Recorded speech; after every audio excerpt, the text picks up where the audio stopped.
Welcome back. You are listening to the home of forbidden romances. Prepare yourself, because tonight's story will leave you breathless. The barrel of the suppressed pistol was cold against his temple, a chilling contrast to the humid, suffocating heat of the rain-slicked alleyway.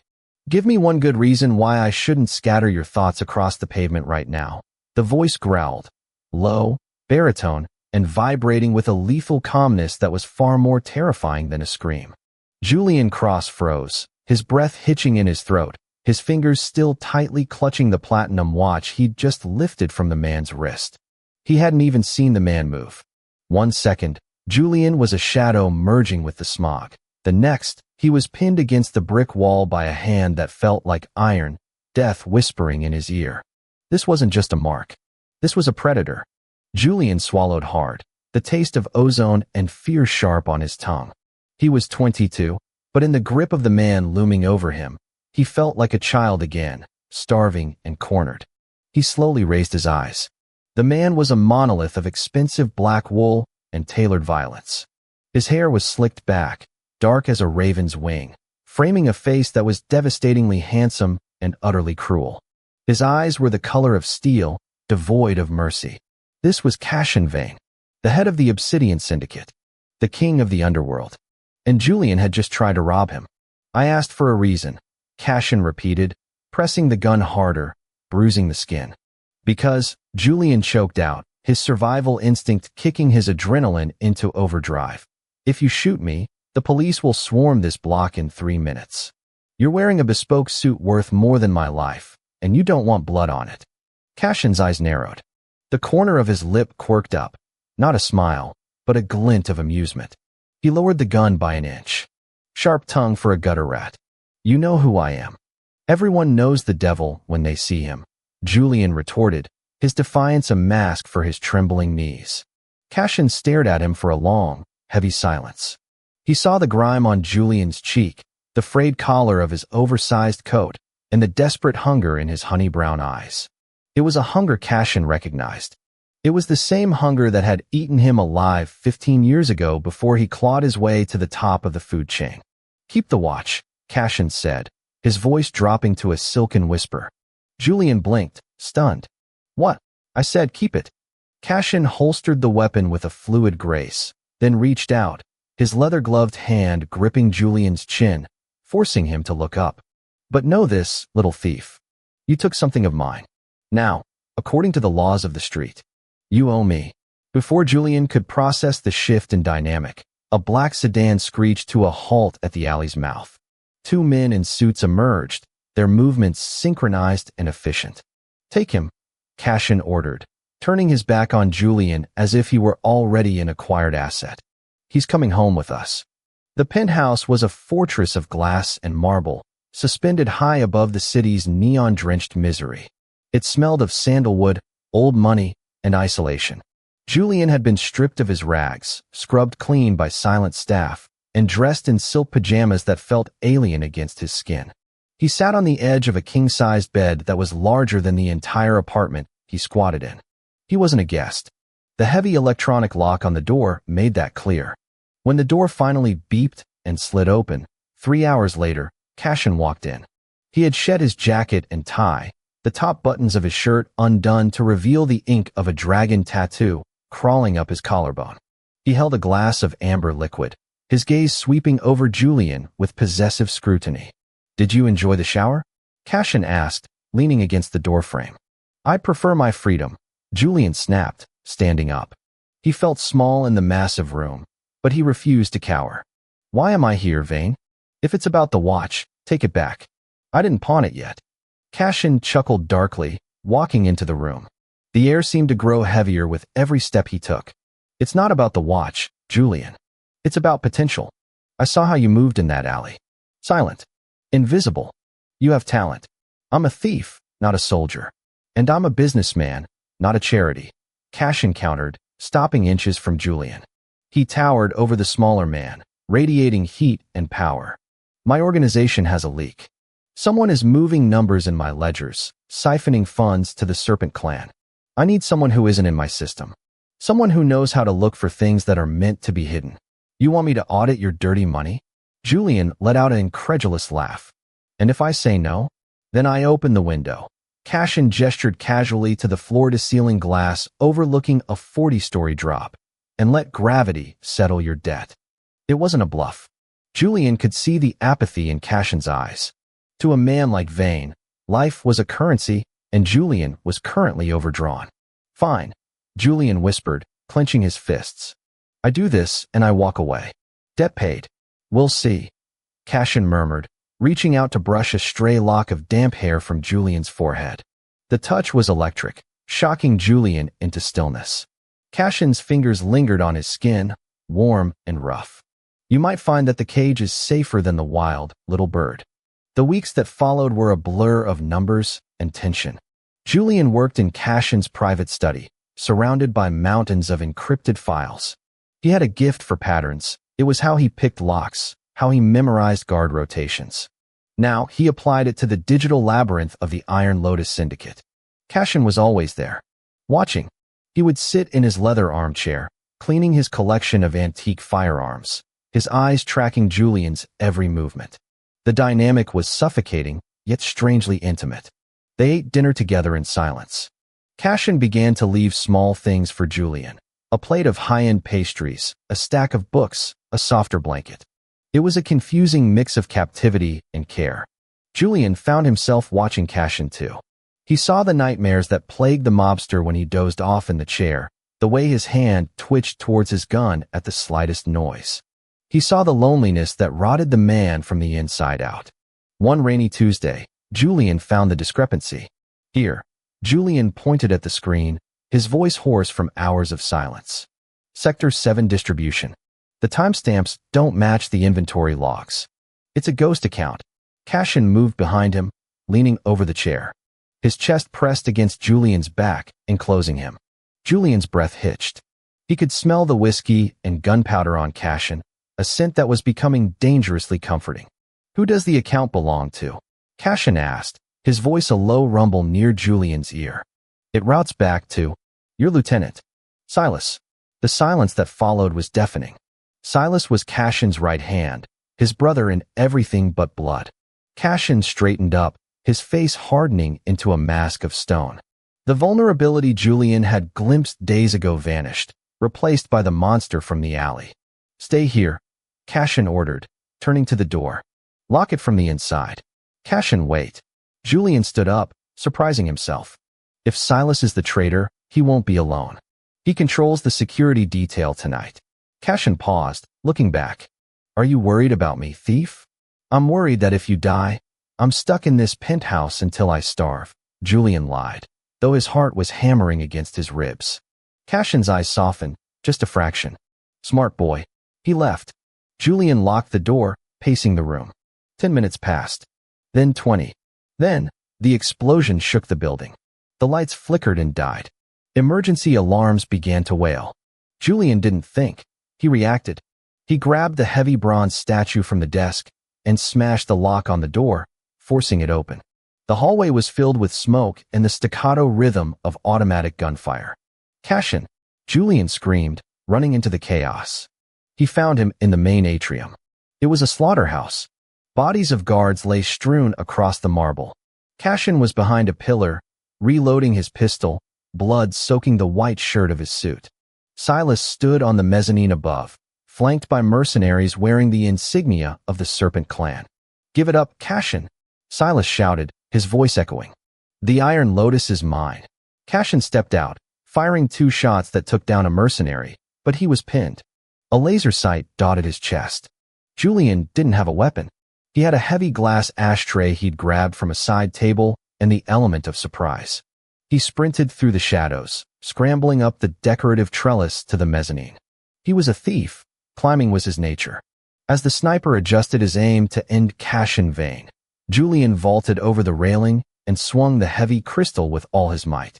It connected with the sniper's skull with a sickening crack. The man folded. Silas spun around, shock registering on his face. The street rat. Before Silas could raise his gun, a gunshot rang out from below. A single, impossible shot. It went straight through Silas's forehead. Cashin lowered his smoking gun, his eyes locking onto Julian on the balcony above. For a moment, amidst the smoke and blood, they just stared at each other. The tether between them snapped tight, unbreakable. Julian had saved him. Cashin had saved him. The escape was messy. Cashin was losing blood from a graze to his side, and the elevators were cut. They took the service stairs, Julian supporting Cashin's weight. They made it to the garage, piling into a nondescript sedan that Cashin kept for emergencies. They drove for an hour into the countryside, to a safe house hidden in the dense forest. It was a small cabin, stark and cold. Inside, Julian pushed Cashin onto the dusty sofa. "Let me see the wound." "It's a scratch," Cashin grunted, trying to push him away. "It's bleeding through your jacket, you stubborn ass," Julian hissed, slapping his hand away. He tore open Cashin's shirt. The bullet had carved a trench along his ribs. Painful, but not fatal. Julian found the first aid kit under the sink. His hands shook as he threaded the needle, but his movements were gentle as he cleaned the wound. Cashin watched him, his gaze intense, burning. "Why?" Cashin asked, his voice strained. "Why what?" Julian concentrated on the stitching. "You could have run. When the power cut, you could have disappeared." Julian tied off the suture and sat back, wiping his bloody hands on a rag. He looked at Cashin. The adrenaline was fading, leaving him exhausted and raw. "You're the only person who has ever looked at me and seen something other than trash." Cashin's expression shattered. The ruthless gangster dissolved, leaving a man who was desperately lonely. He reached out, grabbing the back of Julian's neck, and pulled him down. The kiss was not gentle. It was a collision. It tasted of blood, copper, and desperation. Cashin kissed him like he was drowning and Julian was air. Julian responded with equal fervor, his fingers tangling in Cashin's hair, anchoring him. It was a release of weeks of tension, fear, and the undeniable magnetic pull between their souls. Cashin pushed Julian back onto the sofa, hovering over him, careful of his injury but dominant in his posture. "You are mine," he growled against Julian's lips. "You understand? No more running. No more stealing. You belong to me. Only if you belong to me," Julian whispered back, breathless, his heart pounding a frantic rhythm. Cashin looked at him, his eyes dark with a promise of eternal devotion and violence. "I have belonged to you since the moment you put a gun to my head in that alley, Julian." They stayed in the cabin for 3 days. It was a time out of time. They existed only for each other. Cashin taught Julian how to shoot. Julian taught Cashin how to cook with meager ingredients. They learned the maps of each other's bodies, the scars, the sensitive spots. But the world outside was burning. The Serpent Clan was tearing the city apart looking for them. On the 4th morning, Cashin was checking his phone. His face was grim. Silas's death didn't stop the takeover. "The Serpents are moving on the docks. If they take the shipments, the Iron Lotus falls. So we go back," Julian said, checking the magazine of the pistol Cashin had given him. Cashin looked at him, conflicted. "I can get you a plane ticket. New identity. You can go to Europe. Be free." Julian walked over and took the phone from Cashin's hand, setting it on the table. He straddled Cashin's lap, looking him dead in the eye. "I told you. Debt paid. I'm not here because I owe you anymore. I'm here because I want to be."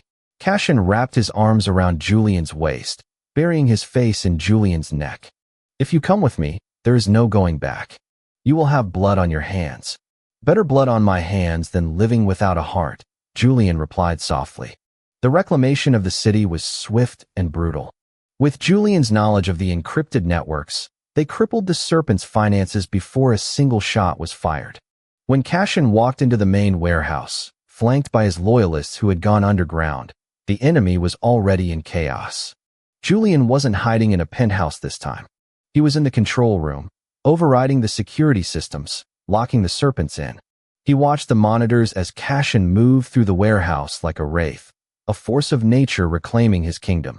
But one Serpent leader, Vargas, had anticipated the cyber attack. He wasn't in the warehouse. He was in the control room. Julian heard the click behind him. He spun around, but the butt of a rifle slammed into his face. Darkness took him. When Julian woke, he was on his knees in the center of the warehouse floor. His hands were bound. Vargas stood behind him, a gun pressed to Julian's head. Cashin stood 20 feet away, surrounded by his men. The floor was littered with bodies. The air was thick with smoke. When he saw Julian, his face went pale, then terrifyingly blank. "Drop the guns," Vargas screamed, spit flying.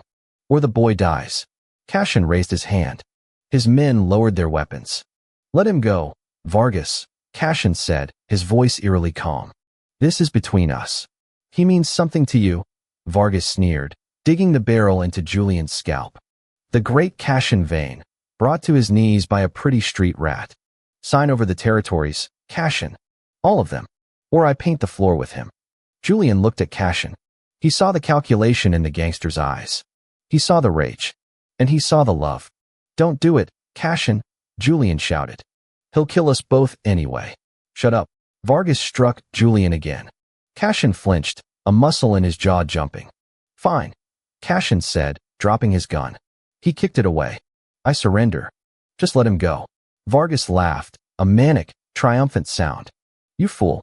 Love makes you weak." He raised his gun from Julian's head to aim at Cashin. That was the mistake. Julian didn't have his hands free, but he had legs. He threw his weight backward, slamming his shoulder into Vargas's knees. It wasn't enough to knock him down, but it threw his aim off.